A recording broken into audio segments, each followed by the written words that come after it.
Ma'am Garma, I have a question po. When did you issue the pickup to General Barayuga? Um, mi- I cannot recall, Mr. Chair, kasi may mass procurement kami ng vehicle and all department managers and branch managers and those holding key positions, Were given automatic po na nagkaroon ng issuance po ng And it bagong was at the same sasakyan. time naman. Yes po, Mr. Chair. Pagbili ng sasakyan, binigyan nila ako ng list ng logistics para i-approve ko yung distribution po. At kasama po at ang, yun nga, office ng board secretary and other board of directors and managers. Okay, now I'll ask you a direct question po, Colonel Garma.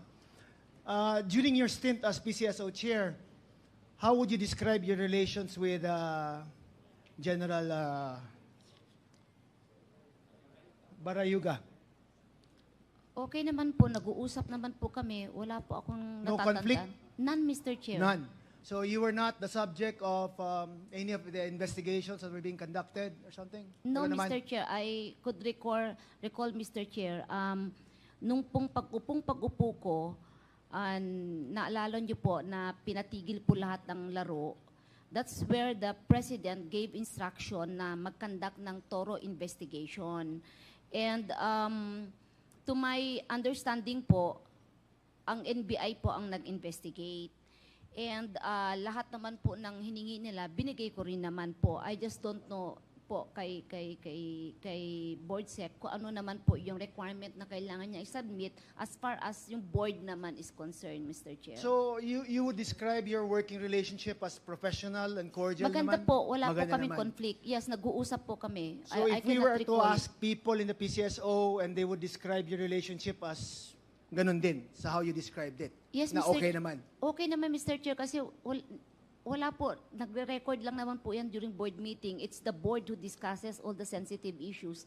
Him as the board of the, tawag dito, secretary, he just takes note. Okay, Wala so naman po. wouldn't it be like, how would you siguro react, no, upon hearing the testimonies of Colonel Mendoza, that it was Colonel Leonardo who gave the instructions to Colonel Mendoza na galing daw sa iyo ang utos sa ligpit kay General Barayuga. Nagulat lang po ako, Mr. Nagulat Chair. lang. I didn't expect it po. So this is the first time you heard na you are being implicated in the death of General Barayuga. Yes, Mr. Chair. First time. Yes, Mr. Chair. You never heard about it before, kahit sa mga marites or chismis sa PNP. Hindi, Mr. Chair. Hindi. Okay. So you were never also investigated by any law enforcement agency as far as the death of General Barayuga was concerned? Wala po, Mr. Chair. No one asked you questions? Wala po akong maalalang may nagtanong po. Okay. Now that you heard the testimony of Colonel Mendoza, na Colonel Leonardo supposedly directed him to do this operation on your behalf, ano ang masasabi niyo kay Colonel Leonardo po, if it is true na siya ang nag-utos? Mr. Chair, hindi ko po alam yung sinasabi po niya. I cannot speculate, Mr. Chair. I'm not saying it's Mendoza. I'm saying that he was saying it was si Leonardo. Kung totoo yun na si Leonardo, how would that make you feel po? Colonel Garma?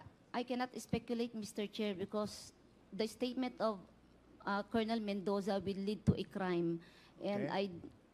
I do not want to make a statement that I'm not sure whether it is right or wrong for Isn't now, that Mr. precisely what makes it more interesting?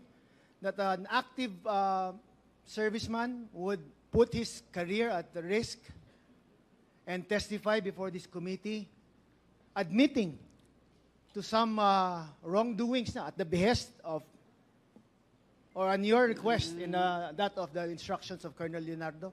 Don't you find that parang odd at least? Mr. Chair, I do not know what he is thinking right now, Mr. Chair. And this is the first time. Iniisip nga kung saan ko siya nakita or what. I cannot recall if I've met him Okay. or what. But ngayon ko lang po narinig din ang name niya, Mr. Chair. All right. Attorney Paquera, I'm sorry. I noticed that she's there. And she was your executive assistant ba? Si Attorney Paquera? Yes, EA6 and designated as the Chief of Staff. Okay. of my So office she was at the working time. with you at the PCSO while General Barayuga was also there? Yes, Mr. Okay. Chair. Nagpang-abot po lahat.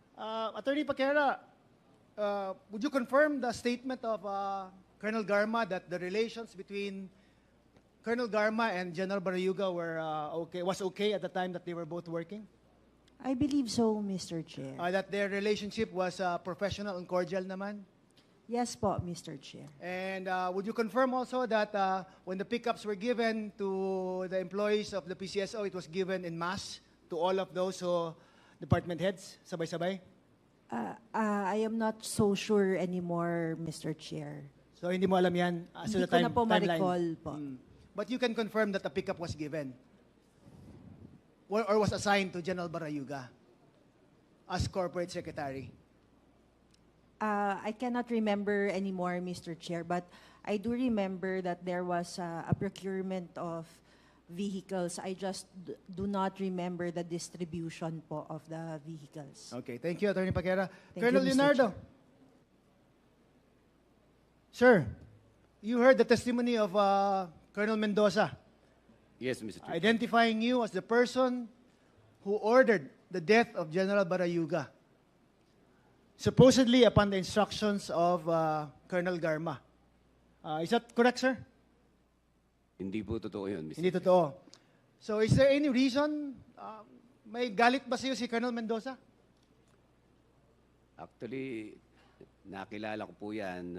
I think isang beses lang kami nag-meet. Isang beses yan. lang. I know that he's an underclass po namin. Underclassman. Pero maliban doon, wala na po akong, hindi ko na po siya So no ganun working kakilala. relations with Colonel Mendoza? Wala po, Hindi mo Mr. naging Chair. tao before in your units? Hindi rin po, Mr. Chair. Hindi mo rin utusan to do something legitimate that he didn't do or something?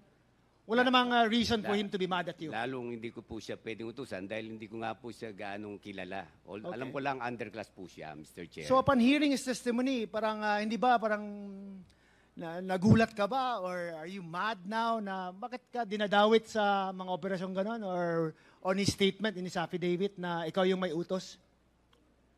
Nagulat nga rin po ako, Mr. Chair.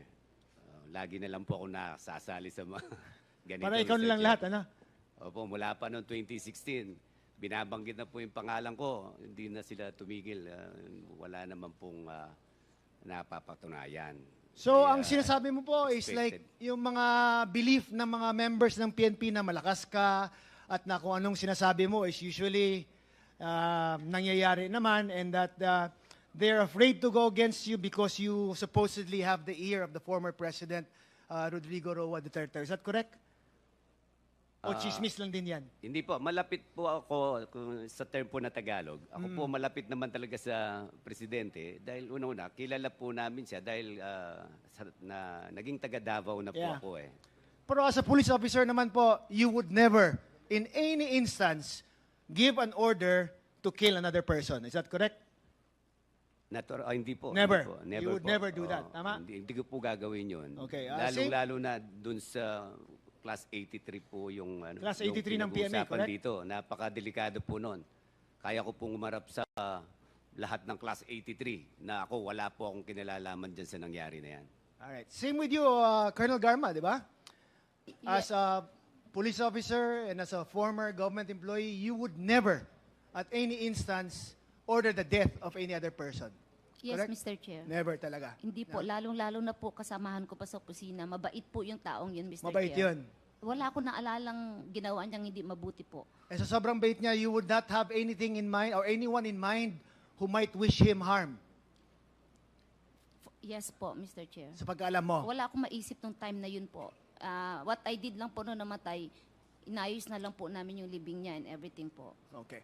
Now, Colonel Mendoza, I'm sure you will be attacked no, after giving this statement. No? Were you at any time promised a promotion to testify before this committee? Wala po, Your Honor. Okay. Were you promised money or any other thing just to testify before this committee? Wala po. Wala. Tinakot ka ba ng mga chairman dito or ng any other member of the House? Hindi po. Okay, and you are confirming again na ang sinabi mo ay totoo and kung anong nangyari as far as you can remember. Tama? Opo, Your Honor. Thank you, Mr. Chair. I have no other questions.